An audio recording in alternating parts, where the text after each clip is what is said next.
अरुण यादव जी, हरियाणा से, महेंद्रगढ़ से।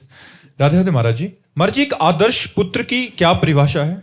अपने पिता की आज्ञा में रह करके माता पिता की भगवान की भांति सेवा करना। जैसे तुम्हारे मल को धोते समय माँ को हिचक नहीं हुई, ऐसे माँ पिता को अगर शौच है, अपवित्रता है, उनके वस्त्र हैं या नाना प्रकार की बीमारियों से ग्रसित हो जाए तो भी हमें हिचक ना होनी चाहिए। वैसे ही हम उनकी सेवा करें अपना भगवान मानकर। सच्चा पुत्र वही है जो अपने माता पिता को भगवान मानकर अंतिम श्वास तक उनकी सेवा करता है। यद्यपि भले माता पिता तुम्हारी निंदा करें, भले माता पिता आए हुए रिश्तेदारों से तुम्हारी बुराई करें, तो भी तुम्हें माता पिता की भगवान मान के सेवा करना है। यही सच्चे पुत्र की पहचान है कि अपने माता पिता को साक्षात भगवान माने। मंदिर में जो भगवान है वही माता पिता। मातृ देवो भव वेद कहता है, पितृ देवो भव, ये साक्षात देव है, भगवान है। दीनाराम जी, छत्तीसगढ़ से।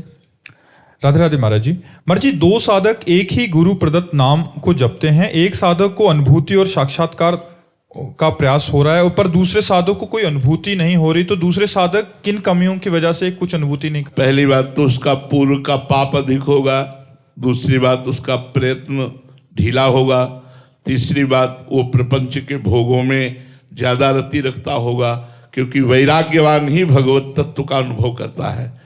निष्पाप पुरुष ही भगवत तत्व का अनुभव करता है।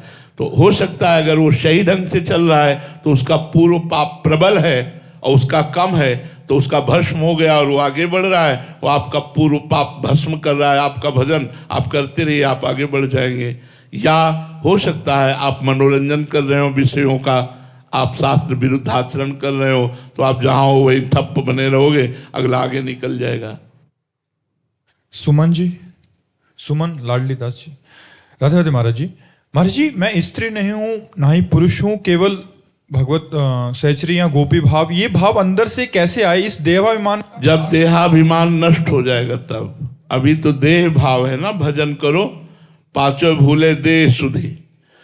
देह शुद्धि तब भूलती जब भजन करते करते तन्मयता हो जाती, निष्पाप मन हो जाता है, मन बिल्कुल भगवान में तन्मय हो जाता है, तब देह शुद्धि विस्मृत होने लगती है।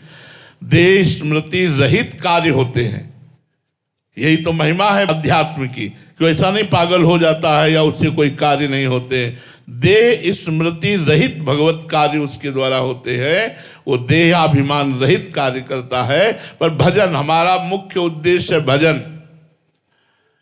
भजन करो सब कुछ प्राप्त हो जाएगा। भजन न करोगे बातों से कुछ नहीं होने वाला। भजन नहीं होगा तो बस सुने और चल दिए। श्रोता सोई परम सुजान, सुनत चित रति करे। वही परम सुजान श्रोता है जो सुना और डट के नाम जप में लग गया। चलते फिर आजकल तो बड़ी सुविधा, काउंटर है, अंगुली में अंगूठी की तरह पहने रहो, राधा राधा राधा राधा राधा।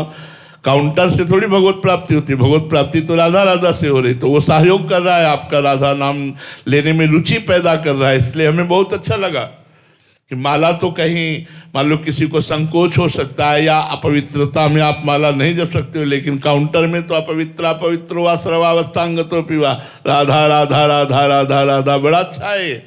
कलयुग भगवान ने बड़ी कृपा की, बड़ी सुविधा दे दी है। मोबाइल दे दिया है, कोई भी कार्य करो कान में लगा लो, सत्संग चल रहा है, बढ़िया है। भगवान नाम कीर्तन चल रहा है, कितना बढ़िया सुविधा दे दी भगवत प्राप्ति की।